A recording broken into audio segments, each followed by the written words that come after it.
It's so good. It's so good to be here with you in person.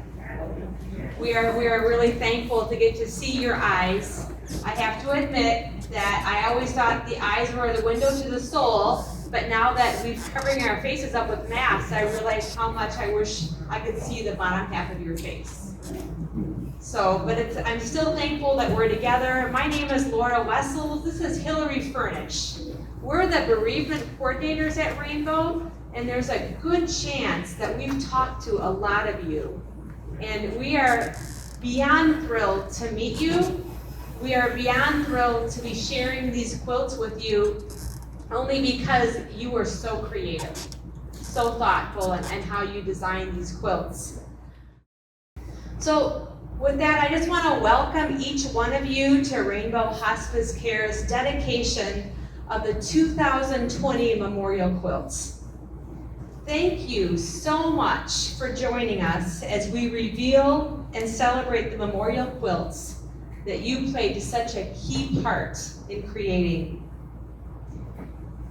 Gone, but not forgotten, is a familiar phrase that's said when a loved one dies, even a phrase that we would find on headstones. Yet, because your loved one is not forgotten, they're not gone. Their memory lives on. Your work on these memorial quilts claims that in the honoring and remembering of your loved ones, they remain with you. And as one of the quilt squares proclaims, to live in hearts that we leave behind is not to die. The 2020 memorial quilts are stitched and drawn. They're sewn and patched. Their mementos on them have been gathered and cherished with the intention of remembering people who lived, your loved ones. 63 stories about 63 people that represent countless memories that are now patched together in two quilts that speak, telling beautiful stories of beautiful people. After framing and displaying a picture of his loved one who had died, one man observed, "The business of life is the acquisition of memories. In the end, that's all there is." So today, may the memories acquired on these quilts bring you comfort. The quilts behind me are a promise that your loved ones will always be remembered. These quilts tell the story of your loved ones. Now, I just want to tell you that at this point, Hillary and I were going to have a dramatic pause and reveal the quilts. But that wasn't going to work, so you have been enjoying them already, but these are the quilts. And we want to tell you the story of the people on these quilts. Everardo F. Mayans. Frank served in the reserve. He loved playing dominoes and he loved fishing with his father in Texas. The love of Frank's life was his significant other, Carla. Don Hartwig. Don supported his wife in collecting hummingbirds throughout their 66-year marriage. Don was a Lutheran school teacher for 40 years and enjoyed working with the children. Don has a legacy of 4 children, 9 grandchildren, and 11 great-grandchildren. Don and his wife, Harriet, had a wonderful life together, and Harriet is thankful to God for their marriage. Annie Egan. Annie taught other people about mental and physical handicaps just by being herself. She was a teacher, and people were drawn to her. School children loved visiting Annie and others at Bethesda Home in Watertown. She never took a step, never said a word, but Annie taught us all how to live, to love, and to give.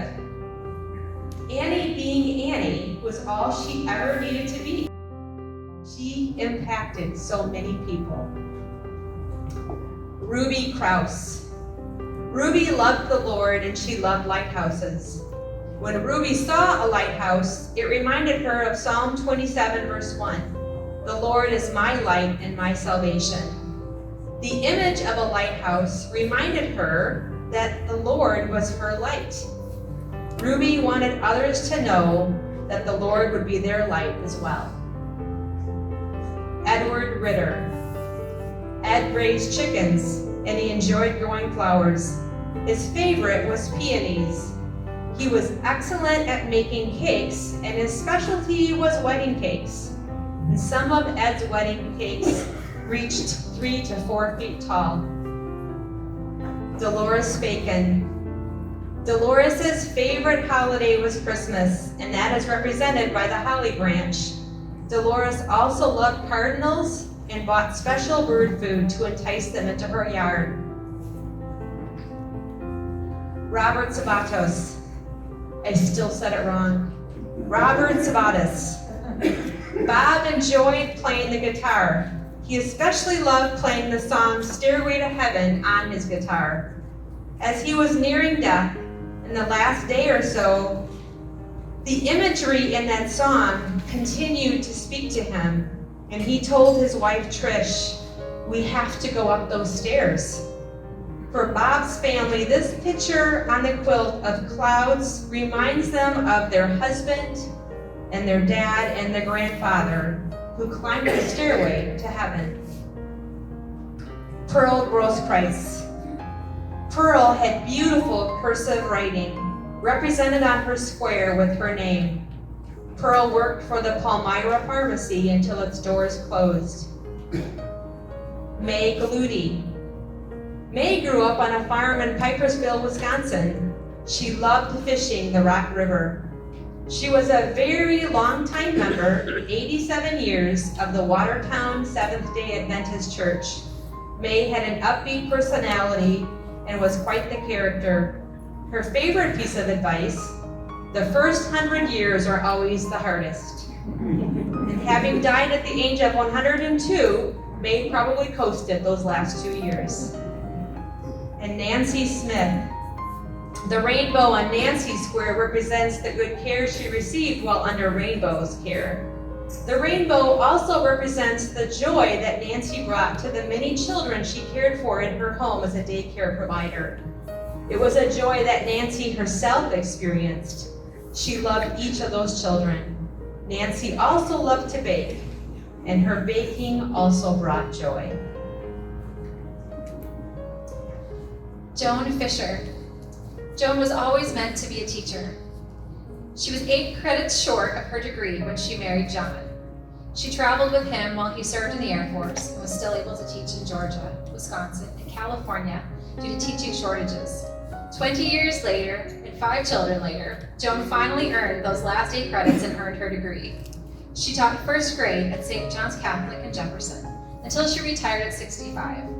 Joan was passionate about teaching phonics to help children read. She couldn't give up teaching, so she continued to substitute teach in Fort Atkinson School District and found that she also loved high schoolers. She loved her students, and her students loved their rock star teacher. Even at the end of her life at Alden Estates in Jefferson, Joan's former students felt honored to give her care. Leon Dorn. This quilt square represents the loves Leon had in his life. He loved baseball and enjoyed attending Brewers games with his wife Shirley. He loved watching football and basketball, especially his favorite teams, the Green Bay Packers and the Milwaukee Bucks. He loved his dog Sadie, who brought such joy to him. Most of all, he loved his family with a love words and pictures can't fully describe. Leon had great love in his life and is greatly loved. Jerome Brandemule. Jerry loved to hunt. He hunted deer, but his passion was hunting pheasant. He loved to take his dog Hunter and walk the hunting grounds with his dog. Granddaughter Alyssa created this quilt square for her grandpa. Jerry was fiercely independent and loved to bowl with wife Rose.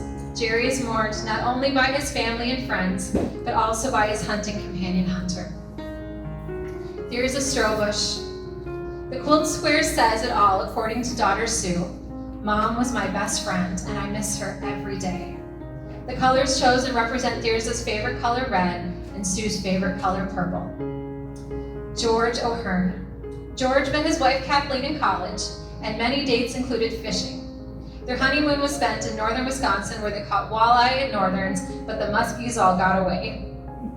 George had a beautiful tenor voice. He sang at weddings and events, and he had an extensive collection of records and CDs.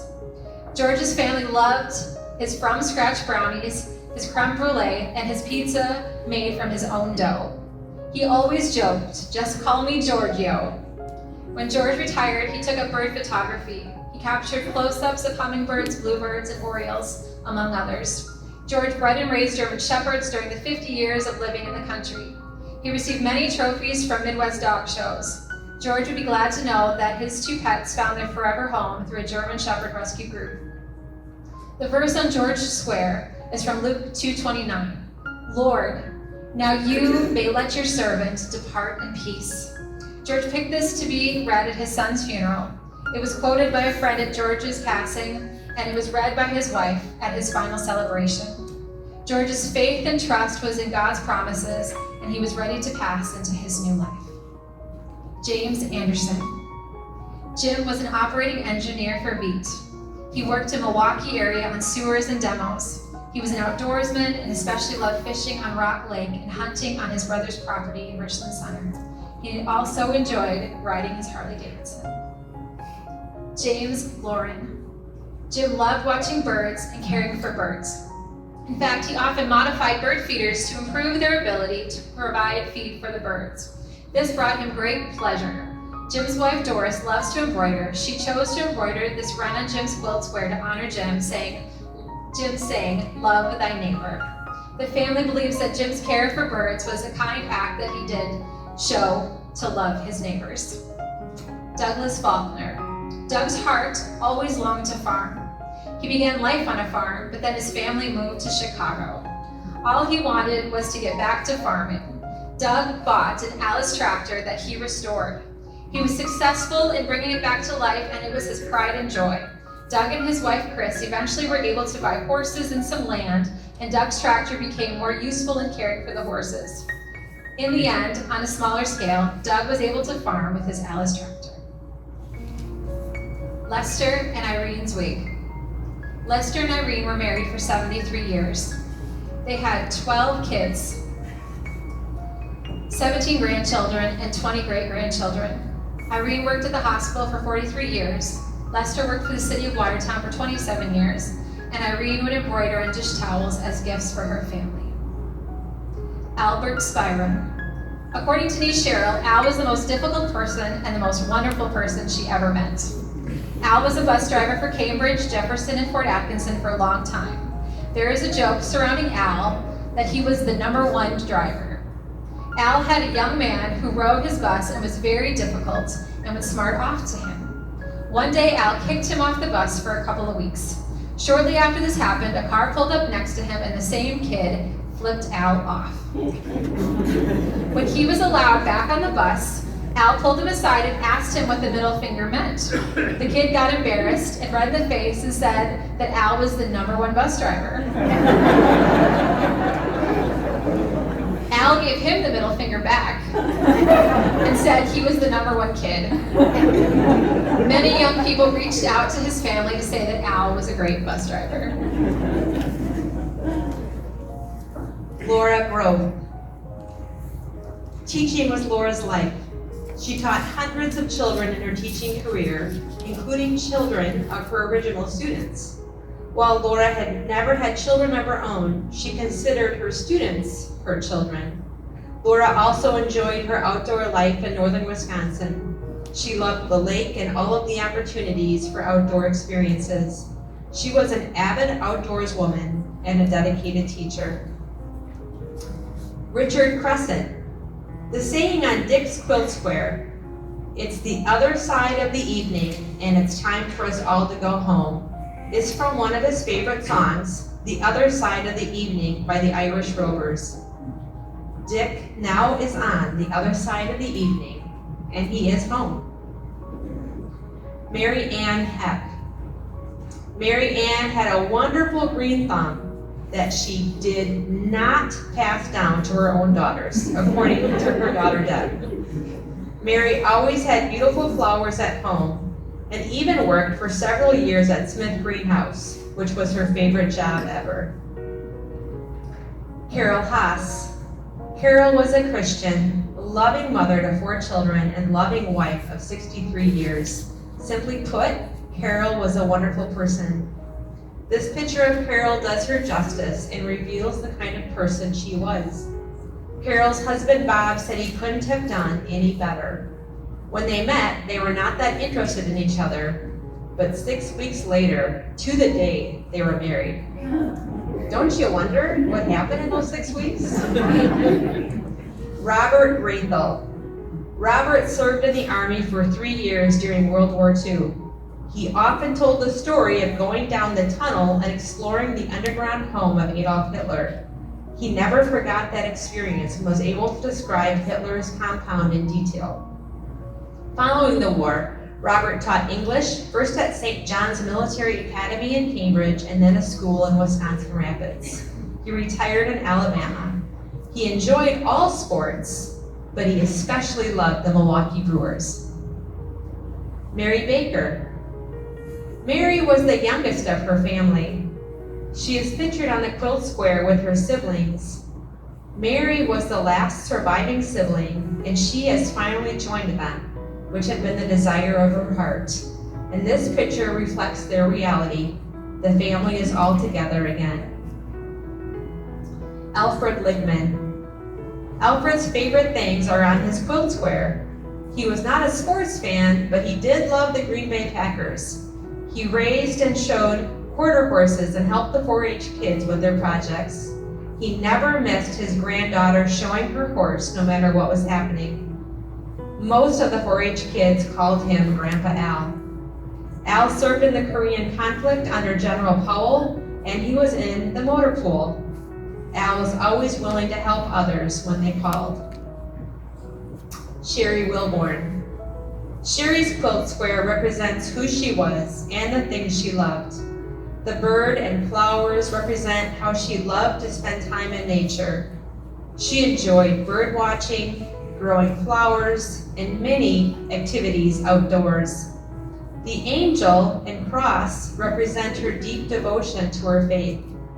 The seashell is from a trip she took with her family to Florida and represents the joy they had spending time together. And the mom reflects a lot of who Sherry was, the best mom to everybody. Walter Mindeman. Walter's wife was the love of his life.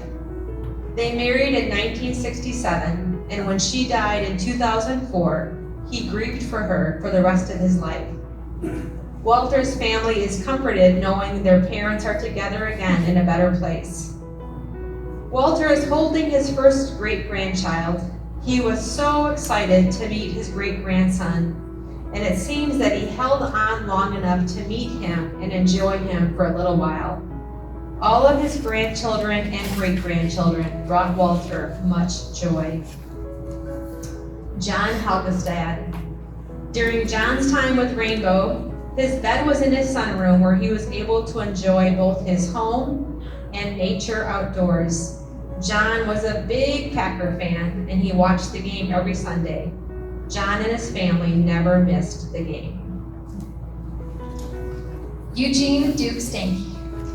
Duke is pictured on the square with his sister Georgia and brother Norbert in 1984. Duke loved dressing up, watching the Brewers and Packers, and going to Ho-Chunk with his children. John Myers. Jonathan spent more than 20 years of his life in Hawaii. The palm trees and bright colors represent his years in Hawaii. Aloha means both hello and goodbye, and as John has said his final goodbye, his family will keep saying hello to their memories of him. Joyce Coles. Because Joyce was not able to work, the focus of her life is encapsulated on her quilt square. She was very religious and loved going to church because she loved Jesus. Joyce loved knitting, crocheting, and playing the piano, and she loved her family. These were the loves of Joyce's life. Catherine K. Imberg. Kay collected ceramic birds and displayed them everywhere in her home. She always loved flowers and created a large and beautiful flower garden. Kay loved bingo and card games such as euchre, poker, and rummy, and was a very good player. She especially loved playing with her family. Her family will miss playing cards with their mom and all of the fun they had with her. Henry Mole.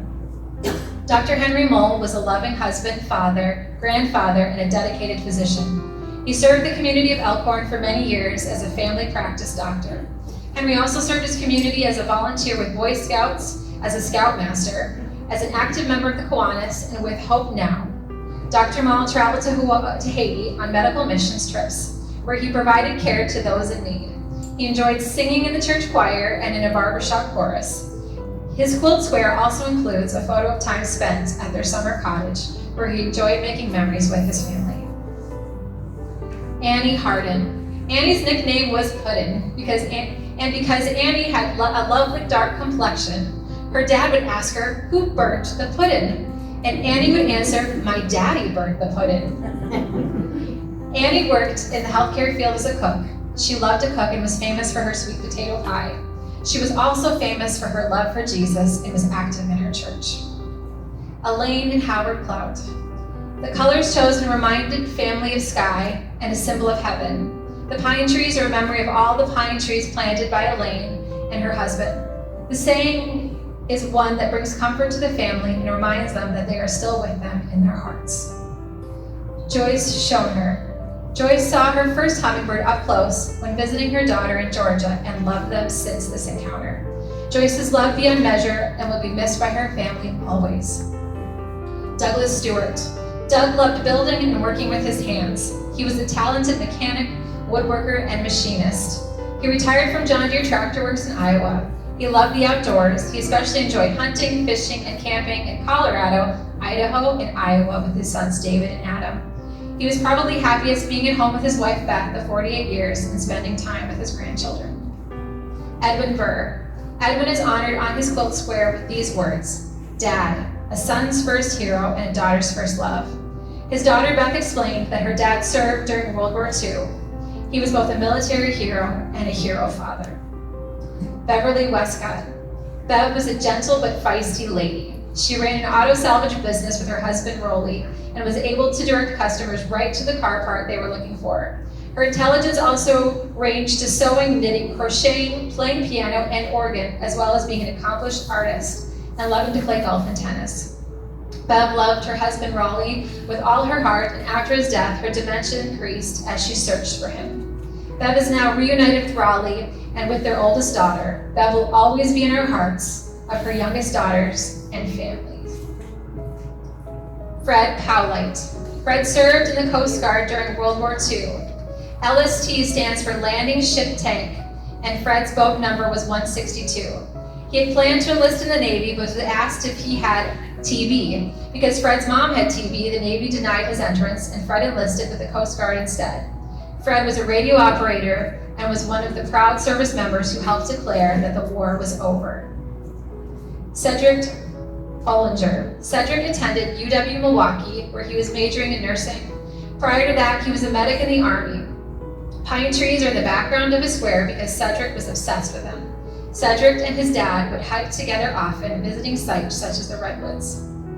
Craig Bessart. Craig served in the Navy during Vietnam. He loved eagles and how graceful they looked when they flew. Maybe they reminded him of the planes he worked on serving on his ship during the war. When the planes took off, they looked gracefully away from the ship like an eagle. Craig collected eagles, and he also loved painting the American flag. Earl Johnson. Tri-Country Pump was Earl's business, and his daughter now runs the business. Earl was very active in the 4-H, supporting his daughters who rode horses in the 4-H programs. Earl enjoyed rescuing birds that became injured and needed nursing back to health. Joe Patterman. Joe was a dedicated farmer and family man. He and his wife had 9 children. Joe only got away from the farm to bowl, and that was his fun time. Thomas Hunt. This square honors Tom's service during the Korean War. Tom was injured serving his country and spent several months rehabilitating in the VA, where he learned to play pool. He received many trophies due to his skill at the pool table. Carol Hoffer. Carol and her husband Orlo farmed and raised their children on Stony Brook Road. They raised dairy cattle and registered polled Herefords. Carol was grateful to pass the farm on to her son Gary, with the knowledge that the Wilkie family would continue the legacy of farming on Stony Brook Road. Following Orlo's death, Carol married Lauren, Her daughter, Pam, testifies that she and her brothers had 2 wonderful dads and that their mom had 2 wonderful marriages. Carol enjoyed farming with Orlo and traveling with Lauren. Marilyn Husting. Marilyn's daughter remembers this picture fondly from her childhood. She felt her mom looked like a movie star. Marilyn is remembered for not only liking to look her best, but also helping others with special occasions so they would feel special. She is remembered for her sense of humor and always smiling and trying to make others smile or laugh. Vivian Vivi Coate. The cat on her square is inspired by Vivi's cat, Smokey. Vivi was always knitting or crocheting, and Smokey would steal her ball of yarn while she was working. Smokey has stayed with the family and now lives with Vivi's niece. Peter Davis. Granddaughter Addie created this square, which honors both her grandpa Peter and her cousin Megan. A blue dragonfly landed right in front of Megan about 2 weeks before her death. The dragonfly is a mourning symbol for the Davis family. Surrounding the dragonfly are pictures of animals, all animals that Peter probably saw or heard and then pointed out to his grandchildren. Peter loved the outdoors and exploring nature. He taught his grandchildren how to see and hear wildlife and loved nature as much as he did. Harold Vanderslice. Harold was a great artist and worked in oils and pencil drawings. The tree on this square is part of a pencil drawing she did herself. She also loved to crochet and sew. Christmas was her favorite time of year, and she would make ornaments for people who meant so much to her during the year, including friends, family, and even store clerks who helped her. Darlene During. Darlene was a landscaping artist in her own backyard. She created beautiful flower gardens and even designed her own rock garden with ground cover plants like moss roses interspersed with rocks on the side of the hill where they lived. Darlene loved roses and wildflowers. Her eye for beauty also showed up in her embroidery and pottery. While her hands were crafty, her daughters were also grateful for the way Darlene's hands as a mother guided them and were ever present to give help. Roberta Weber. Roberta loved tulips and always had the most beautiful tulip gardens. Norma Barker. Norma's quilt square reflects many of the things she loved in her lifetime. She loved animals, especially her daughter's 2 dogs that accompanied them on outings. Norma would often sit in the back seat as the dogs loved to ride up front.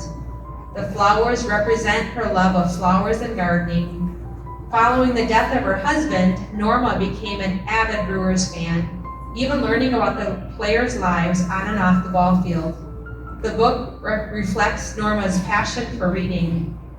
She would finish one book and be time for the next adventure. She shared her books and interests with friends and family that brought so much joy to her life. Donald Helmchild. Donald's quilt square was hand embroidered by his wife Linda. He always enjoyed the things she made. This square with the 3 butterflies represents Don as head of the family, his wife Linda, and their son. Linda included the word his because that is what they were, his loving family. James Blaney. The 2 stars signified that James was a 2-star Army general. He was the Adjutant General for the state of Wisconsin. He served 42 years in the Army, both active duty and Army National Guard. He was also a physical education teacher and coached the boys gymnastics team in Waukesha, and they won several state championships. James's headstone is inscribed with the following rules: husband, father, coach, mentor, and leader. Norma Free. Norma's quilt square shares the people and things that were most important to her. Her love for God and her faith shaped how she lived her life. She took great joy in gardening and loved flowers. Her friends and family were so important, and she cherished the time she spent with them. All of these pieces allowed Norma to enjoy a life well lived and full of love. Robert Jarrett. Robert's quilt square reflects how important his friends and family were to him. The square was lovingly created by his grandchildren. Being their grandfather brought great joy to his life. Herbert and Martha Szymanski. Herbert and Martha were married in Germany in 1959. Martha's crocheted cross was from a cousin who was a nun at the Vatican. The mini rosary was similar to a full-size one she used every day. Martha prayed the Hail Mary every day, and Herbert said the Our Father. Both enjoyed flowers and gardening. Herbert enjoyed fishing for bluegill on Lake Ripley, and he also enjoyed making breads, cheesecake, and lunch cakes. Herbert was a proud member of a group with other German members for 30 years. And finally, Lillian Broughton. Lillian made this quilt square herself. She was a quilter and used any material she could find to make quilts. So many absolutely incredible lives. We love this part of our job so very much because when we make the phone calls to you to find out about your family members, it is such a gift to hear how they lived and how much they loved you and how much you loved them. And when we look at these stories, it's like these quilts, these two-dimensional quilts come to life. That it's not just pictures and mementos, but it's a window into the lives of so many incredible and very important people. And so today, we just want to thank you for allowing us to look through the window. And I hope that you have been blessed by hearing about the others and about your own family members. And that this cherished space that is for memorial is also one of joy as we celebrate these wonderful people and the incredible lives they lived. But again today, thank you so much for coming. Thank you so much for these beautiful squares that you put together. And thank you so much for sharing with us the lives of your loved ones. We feel truly grateful and humbled and honored to be a part of this process. Thank you.